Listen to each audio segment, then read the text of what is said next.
بصي، قبل ما ابدأ الفيديو جاوبي على السؤال ده بينك وبين نفسك. ايه الحاجة اللي كان نفسك تعمليها من سنة ولسه لحد النهاردة مكانها؟ مشروع، مذاكرة، او شغل، او خسسان، او حتى حفظ قرآن وتعلم لغة، ولا حتى انك تبدأي تهتمي بنفسك. طيب، تعرفي ايه الحاجة الوحيدة اللي بتتغير كل يوم وانتي واقفة مكانك؟ هي عمرك. كل يوم بيعدي مش بيرجع، وكل ساعة بتضيعيها في التسويف حد تاني بيستغلها وبيتقدم، وكل فرصة بتأجليها يمكن ما تتكررش. واخطر حاجة انك مع الوقت بتتعودي على التأجيل. عارفة ايه المرعب؟ ان الكسل مش بيجيلك فجأة، الكسل بيتخفى، يقولك ابدأي بكرة، لما نفسيتي تتحسن، لما يبقى عندي وقت، او لما الظروف تبقى احسن. ولحد ما كل الظروف تتحسن تكتشفي ان سنين من عمرك راحت. ولو انت دخلت الفيديو ده عشان مستنية حد يشجعك، فانا مش هقولك انت تقدري وبس، انا هقولك الحقيقة اللي يمكن تكون هتوجعك شوية، لكن يمكن تكون سبب ان حياتك تتغير. لان في اخر الفيديو هقولك السر اللي خلى ناس عادية جدا يحققوا احلامهم، بينما في ناس تانية اذكى منهم بكتير فضلوا مكانهم. ولما تعرفي السر ده هتفهمي ان المشكلة عمرها ما كانت في الذكاء، ولا في الحظ، ولا حتى في الظروف. بصي، احنا بنضحك على نفسنا كتير، نقول انا كسلانة، لكن الحقيقة انت مش كسلانة، انت تعودتي تأجلي. وفي فرق كبير جدا بين الاتنين. الكسلان مش عايز يعمل حاجة، لكن اللي بيأجل بيبقى نفسه يعملها، بس مش دلوقتي. ومش دلوقتي دي هي اخطر جملة ممكن تدمر مستقبلك. اسألي نفسك، كم مرة قلتي هبدأ السبت، وبعدين بقى الحد، وبعدين اول الشهر، وبعدين السنة الجديدة، وبعدين ولا حاجة حصلت؟ تعرفي ليه؟ لان مخك اتعود انك اول ما تاخدي قرار ترجعي فيه، ومع الوقت بقى مش بيصدقك. وكل مرة تقولي هبدأ يرد عليكي من جواه لا، انتي مش هتكملي. وده مش لانك ضعيفة، لكن لانك دربتي نفسك على كده. والخبر الحلو انك تقدري تدربيه من اول وجديد. بس قبل ما اقولك ازاي، خلينا اسألك سؤال يمكن يغير حياتك. لو الدكتور قالك ان عمرك فاضله سنة واحدة، بس سنة، تفتكري هتكملي تضيعي وقت على السرير؟ هتفضلي تقعدي بالساعات على الموبايل؟ هتأجلي احلامك؟ اكيد لا. عارفة ليه؟ لان وقتها هتحسي بقيمة الوقت.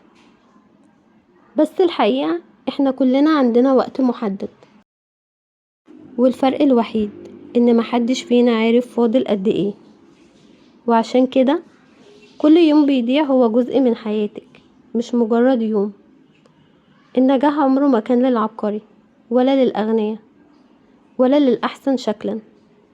النجاح غالبا بيروح للشخص اللي قام رغم انه ما كانش عنده نفس، اشتغل رغم انه تعبان، وبدأ رغم انه خايف. وده الفرق بين الناس اللي بتحلم والناس اللي بتحقق. يمكن دلوقتي بتقولي طيب أبدأ منين؟ استني، لأن الإجابة مش زي ما انتي متخيلة. ولو عرفتيها هتعرفي ليه كل محاولاتك القديمة كانت بتنتهي بعد يومين أو 3. لأن الحقيقة إن أغلب الناس فاكرة إن المشكلة في الكسل، لكن المشكلة الحقيقية في حاجة تانية خالص. المشكلة إنك مستنية تحسي بالحماس الأول وبعدها تبدأي، ودي أكبر كذبة ممكن تقنعي بيها نفسك. فاكرة أيام الامتحانات كان بيبقى نفسك تنامي وتقفلي الكتاب، لكن أول ما كنتي تقعدي 10 دقايق تذاكري فجأة تلاقي نفسك كملتي ساعة. ليه؟ لأن الحماس مش هو اللي خلاكي تبدأي، البداية هي اللي جت بعد الحماس. ودي نقطة ناس كتير مش فاهماها. احنا مستنيين الإحساس يجي عشان نتحرك، مع ان الحقيقة ان الإحساس بيتولد بعد الحركة. يعني لو قاعدة مستنية اليوم اللي هتصحي فيه مليانة نشاط ممكن تستني شهور، لكن لو قمتي دلوقتي حتى من غير نفس مخك هيبدأ يتجاوب مع أول خطوة. وعايزة أقولك حاجة، كل شخص ناجح انتي بتشوفيه النهاردة كان عنده أيام ما كانش عايز يقوم فيها من السرير، بس الفرق انه ما قالش أنا ما عنديش نفس، قال هعمل اللي عليا حتى وانا ما عنديش نفس. وده الفرق بين اللي بيتغير واللي بيفضل يحلم. اسألي نفسك سؤال صريح، انت خايفة من التعب ولا خايفة من الفشل؟ لان ساعات احنا بنسميه كسل وهو في الحقيقة خوف نجرب، وخوف نفشل، خوف الناس تضحك علينا فنفضل مكاننا، وعلشان ما نتحملش الإحساس ده. بس تعرفي ايه المؤلم؟ ان وجع الندم أصعب بكتير من وجع المحاولة. وجع المحاولة بيخلص، لكن الندم ممكن يعيش مع الإنسان سنين. تخيلي نفسك بعد 5 سنين لو فضلت بنفس العادات، نفس التأجيل ونفس الكسل، نفس الأعذار، هتبقي فين؟ دلوقتي تخيلي العكس، لو بدأت من النهاردة حتى بخطوة صغيرة، تقري 10 صفحات من كتاب مثلا، رياضة 10 دقايق، مذاكرة نص ساعة، وشغل ساعة، وبعد سنة هتبقي فين؟ شايفة الفرق؟ الفرق مش في الذكاء ولا في الحظ، الفرق في قرار صغير بيتكرر كل يوم. محدش هيجي يغير حياتك، ولا حد هيصحى الصبح يحقق حلمك مكانك. الحلم حلمك، والعمر عمرك، والقرار قرارك. وما تنسيش، كل دقيقة بتعدي يا إما بتقربك من اللي نفسك فيه، أو يا إما بتبعدك عنه. مفيش وقوف، يا إما بتتقدمي أو بترجعي. فاكرة أول الفيديو لما سألتك ايه الحاجة اللي كان نفسك تعمليها من سنة ولسه مأجلاها؟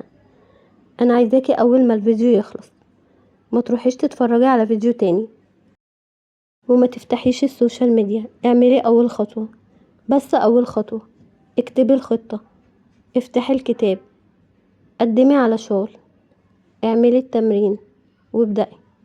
لأن البداية الصغيرة أقوى من 1000 خطة عظيمة عمرها ما اتنفذت. وأخيرا افتكري الجملة دي كويس، مفيش حد هيعيش حياتك غيرك. لما تبصي بعد سنة هتندمي على حاجتين بس، الحاجات اللي عملتيها غلط فيها، والحاجات اللي كان نفسك تعمليها وخوفك منعك. وأنا بتمنالك بعد سنة لما ترجعلي الفيديو ده تقولي الحمد لله، اليوم ده كان بداية التغيير. ولو وصلتي لحد هنا اكتبيلي في التعليقات بدأت النهاردة، علشان يكون ده أول وعد بينك وبين نفسك إنك من النهاردة مش هتستني الحماس، إنك هتبدأي، والحماس هو اللي هيجيلك في الطريق. أشوفك في الفيديو اللي جاي، وما تنسيش كل يوم بتأجلي فيه حلمك حد تاني بيحقق حلمه. ولو حسيتي إن الفيديو ده فادك ولو بنسبة 1%، ما تنسيش تدعمي القناة بالاشتراك وتفعيل زر الجرس علشان يوصلك كل فيديو جديد يساعدك تبني نفسك وتتخلصي من العادات اللي بتعطلك، وتقربي كل يوم من النسخة اللي نفسك تكونيها. وأخيرا افتكري دايما، مستقبلك بيتبني باللي بتعمليه النهاردة، مش باللي ناوية تعمليه بكرة. أشوفك في الفيديو اللي جاي، وخليكي دايما بتختاري نفسك ومستقبلك. سلام.